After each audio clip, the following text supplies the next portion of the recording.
Hi, I'm Justice Welch. This is my project for Calculus 126. For my experiment today, I'm going to be dropping a marker and studying its motion with calculus. I have 6 feet marked right here. We measured earlier, and I've converted it to metric because that'll be easier to work with. I'm going to be dropping the marker from this height at a constant velocity of 0. So we know our initial velocity. The marker will also be facing a known constant acceleration due to gravity, 9.8 meters per second squared. And while the marker is falling, we'll have a timer going, so we'll know exactly how long it took the marker to fall, and that'll be a known value as well, time. So to get into the weeds about the calculus part of this, given the fact that we know the acceleration of the marker, we should be able to integrate that relative to time and find the velocity. And from there, we should be able to integrate the velocity to find the position relative to time. And if our math is correct and all our measurements are, we should get back 6 feet exactly. I should probably make it clear. We have distance measured. It is a known value. We will calculate the time with calculus given the position. And ultimately, that's how we'll verify that our experiment has worked and that the laws of the universe remain. Right? Isn't that the math? I should probably have the lights on. Nice. The first thing to do is to derive velocity as a function of time. So v of t equals integral g of t dt equals gt, because that's how you integrate, plus the constant of integration. But because our initial velocity is 0, our constant of integration equals 0. Let me explain this all the way through. So let's do velocity as a function of time. First, you'll have to integrate the acceleration, which is g, a known value. So that gives us g times t plus the constant of integration. But we know the constant of integration for this instance, it's the initial velocity, which is 0. So that gives us a pretty easy equation. Next, we're going to solve for position relative to time, which is just the integral, right, of velocity. Which is just the integral of velocity equals our equation from before, dt. Let me erase that.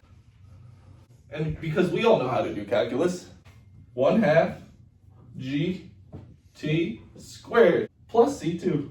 In this equation, c2 represents the initial position. And since the pin starts from the dropping point, that also equals 0.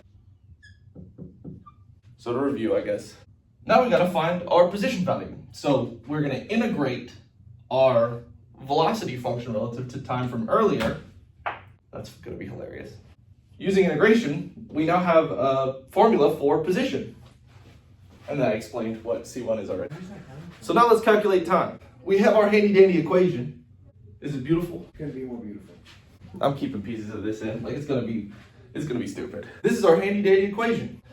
This is the equation that we're gonna use to solve for time. I'm gonna erase it. Hope you took your notes. I'm killing it. S of t is 1.83 meters. We already know the constant of gravity. And at this point, it's just algebra. You want to help me do the algebra?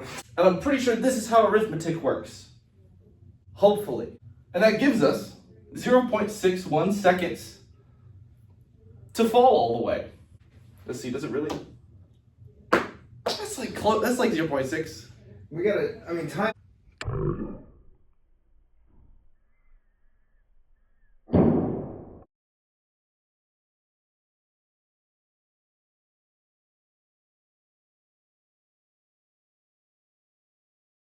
So as you can see from our experiment, our calculated value of 0.61 seconds to hit the ground is actually incredibly close to the measured value found in our experiments. I think it was 0.60. That was the actual frame where the marker hit the ground. Of course, our time measurement is relative to the frame rate of the camera. So we have a margin of error. Also my own human biology dropping them and starting the timer at the same time. But I do still think it's pretty cool we got close. When finding sources for this material, I'm kind of left with no other option but sourcing the greats. I could find some textbook that has it in there. Obviously, I love Khan Academy. I can credit that man for all of my calculus skill. I could even cite this course's textbook or even the professor himself. But I'd rather go a little math history on you. So in 1638, Galileo Galilei released discourses and mathematical demonstrations relating to two new sciences. He basically ran our same experiment. He dumped two objects from the top of the Leaning Tower of Pisa and saw that they both accelerated at the same rate. My second works cited is Newton's Principia, released in 1687. In short, there was a pandemic, an apple fell on his head, and he basically decided to revolutionize the field of science.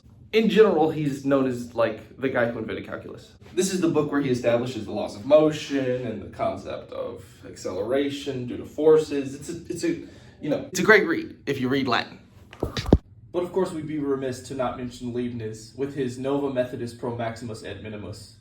Leibniz basically discovered calculus with Newton at the same time. They were working on it basically at the same time. Leibniz was trying to find maximum and minimum points in curves, basically just extrema. That's really how we got the modern derivation of our understanding of calculus. Newton and Leibniz are really like the foundational mathematicians behind calculus. So those are really the main three works to cite when you're doing constant acceleration. Thanks.